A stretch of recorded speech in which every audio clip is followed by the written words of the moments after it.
नमस्कार, आप देख रहे हैं लाइव सिटीज। मैं हूं विजय कृष्ण और आज हमारे साथ मौजूद हैं डॉक्टर निखिल रंजन चौधरी। डॉक्टर साहब बिहार के जाने माने यूरोलॉजिस्ट हैं। इसके अलावा ये सेक्स संबंधित मामलों के एक्सपर्ट भी हैं। तो आज हम इनसे दुनिया में जो सबसे अधिक ज्वलंत मुद्दा है यानी मंकी पॉक्स, इसकी चर्चा करेंगे। डॉक्टर साहब बहुत बहुत स्वागत है। धन्यवाद विजय जी। डॉक्टर साहब, अभी जो मंकी पॉक्स है ये एक WHO यानी वर्ल्ड हेल्थ ऑर्गेनाइजेशन ने इसे इमरजेंसी घोषित कर दिया है। करीबन 70 देशों में ये फैल चुका है। तो डॉक्टर साहब, भारत में भी लगभग 3-4 मरीज, 3 केरल में, 1 दिल्ली में पाए जा चुके हैं और लोगों के सैंपल भेजे जा रहे हैं। तो डॉक्टर साहब, ये कोरोना की तरह डराने लगा है। तो डॉक्टर साहब, हमारे दर्शकों को बताएं, ये जो फैल रहा है ये कहाँ से इसकी उत्पत्ति हुई और मंकी पॉक्स नाम क्यों पड़ा? जी देखिए, कोरोना की तरह तो इसमें रिस्क नहीं है। बात तो है लोगों को डर लगता है, लेकिन कोरोना की तरह इसमें रिस्क नहीं है। 2-3 फैक्टर है। एक तो कोरोना बिल्कुल नई बीमारी थी, जब वो 2019-20 में आई थी, नई बीमारी थी। मंकी पॉक्स कोई नई बीमारी नहीं है और ऐसी कोई बात नहीं कि मंकी पॉक्स के केसेस पहले नहीं पाए जाते थे।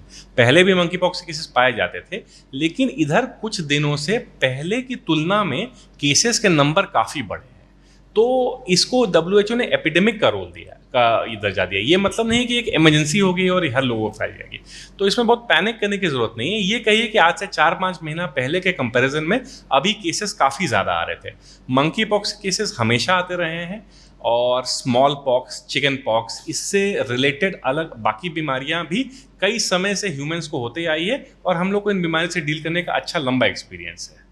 तो डॉक्टर साहब, ये जो बीमारी है, कहते हैं स्किन टू स्किन कांटेक्ट, एक सवाल। दूसरा, मेल टू मेल में जो सेक्स जो अभी जो चल रहा है, होमोसेक्सुअलिटी, ये एक कारण। तो इन सब कारणों से इसमें ज़्यादा वृद्धि देखने को मिल रही है और जितने भी मरीज पाए गए हैं कहीं ना कहीं इन सब चीज़ों से जुड़े हुए हैं। तो क्या आप क्या सलाह देंगे लोगों को? जी, ये ज़ूनोटिक डिसऑर्डर हुआ। इनिशियली ज़ूनोटिक मतलब इनिशियली जानवरों में पाया जाने वाला डिसऑर्डर हुआ। वहीं से और भी कई सारी बीमारियां हैं जो कि पहले जानवरों में थी और फिर धीरे धीरे आदमी में फैल गई है।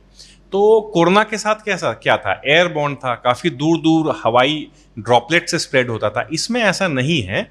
इसमें कॉन्टैक्ट थोड़ा सा लिमिटेड है, एक्सपोजर ज़्यादा ज़रूरत है। तो ज़्यादा एक्सपोजर का मतलब होता है रेस्पिरेटरी जो सलाइवा के ड्रॉपलेट्स होते हैं, काफ़ी मोटे ड्रॉपलेट्स, मतलब सीधे आपके सामने कोई खांस दे या छींक दे एकदम आपके मुंह पे, तब वो चांस है कि ट्रांसमिट होने का। दूसरा, जैसे एकदम intense skin to skin contact हो, होमोसेक्सुअल्स मेल्स में जिस तरह से होता है, तो उसमें फैलने की संभावना ज़्यादा होती है डायरेक्टली स्किन टू स्किन में। एज सच अनलाइक कोरोना ये एयरबॉर्न स्प्रेड नहीं है कि दूर दूर तक फैल जाएगा, इसलिए रिस्क थोड़ा कम है नॉर्मल से। तो डॉक्टर साहब, अगर किसी को हो जाए, अभी जैसे गाइडलाइन सरकार का नहीं आया है, WHO ने जारी कर दिया है, 21 दिन तक उसको आइसोलेट करना है और क्या क्या परहेज करना है, क्या क्या इलाज के तौर तरीके होंगे, तो ये हमारे दर्शकों को बताएं।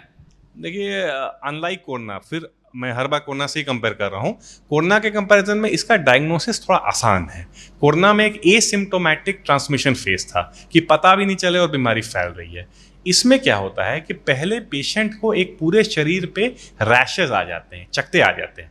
जिन लोगों ने, आप अगर सिंपल एग्जांपल के तौर पे कर लीजिए, जिनको भी बचपन में चिकन पॉक्स हुआ होगा, पूरे शरीर पे और हाथ पैर पे पुस्ट्यूल्स बन जाते हैं, उसी तरह का रैश आ जाता है। तो इवन देख के पहचानना बहुत आसान है। रैश आते ही आदमी तुरंत डॉक्टर के पास आ जाता है और ट्रांसमिशन जो शुरू होता है, मतलब दूसरे को फैलना जो शुरू होता है, वो रैश के रेजोल्यूशन के बाद होता है, रैश के घटने के बाद होता है।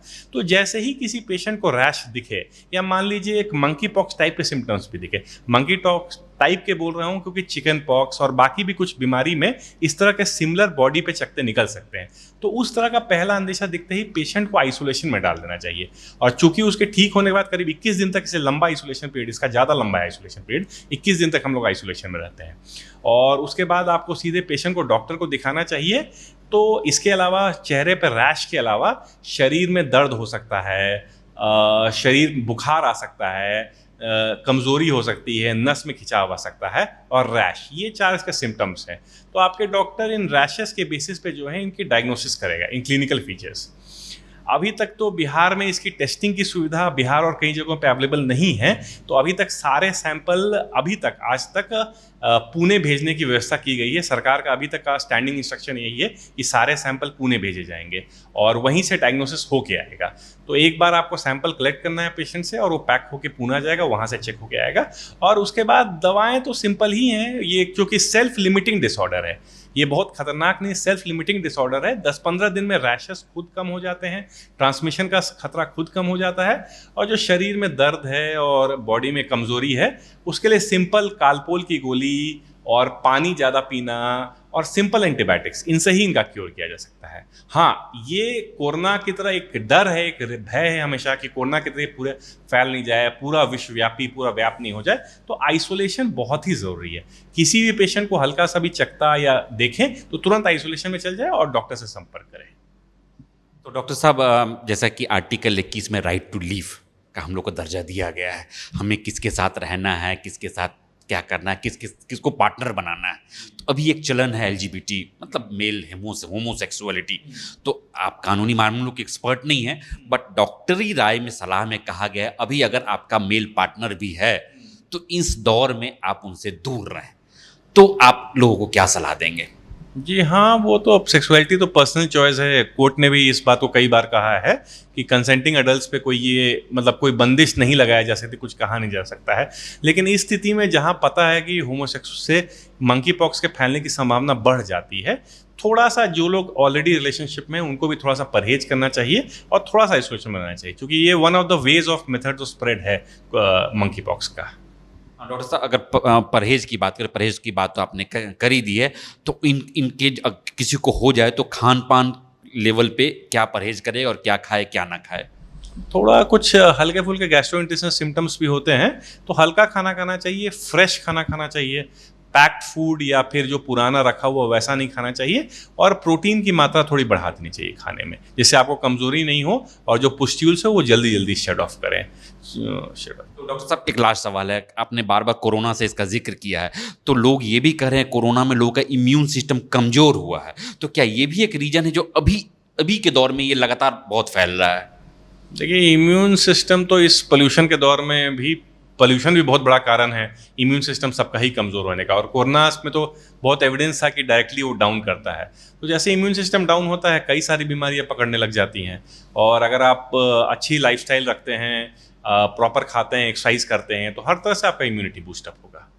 तो डॉक्टर साहब अभी बता रहे थे मंकी पॉक्स के बारे में। मंकी पॉक्स के बारे में इन्होंने कहा जो वर्ल्ड WHO ने एपिडेमिक घोषित कर दिया है, आपातकाल घोषित कर दिया है, तो आप अपने शहर, गांव, कस्बे जहां भी हैं, जो इन्होंने परहेज बताए हैं, खास के कहा है जी स्किन टू स्किन कांटेक्ट से ज़्यादा संभावना है इसकी फैलने की, और अगर किसी मरीज में चकत्ते का लक्षण दिखे, स्मॉल पॉक्स का ही रूप है, स्मॉल पॉक्स बी को जो भी होता था वैसा ही दिखता है, अगर किसी को रैसेस दिखे तो तुरंत नज़दीकी डॉक्टर के पास जाएं, उनसे इलाज करवाएं अपना, और इसमें घबराने की ज़रूरत नहीं है। आप 21 दिन का आइसोलेशन होता है, सबसे पहले अगर कोई मरीज ऐसा दिखे तो आइसोलेट कर दें, लंबा इलाज चलता है, दवा दी जाती है, बिल्कुल आप स्वस्थ हो जाएंगे। लेकिन सबसे बड़ा सवाल जो इन्होंने कहा जो फैलता है वो होमोसेक्सुअलिटी एक तो चीज़ है जिससे संभावना है बढ़ने की। तो आप फिलहाल कुछ दूर रिलेशन में हैं तो आप इनसे कुछ दिनों तक दूर ही रहें। आप देख रहे थे लाइव सिटीज़। इस एपिसोड में फिलहाल इतना ही, अगले एपिसोड में आपसे फिर से मुलाकात होगी। यदि आपने अभी तक हमारी यूट्यूब चैनल को सब्सक्राइब नहीं किया है तो तुरंत कर लें। आप हमें फेसबुक पेज पर लाइक्स और कमेंट कर सकते हैं। धन्यवाद।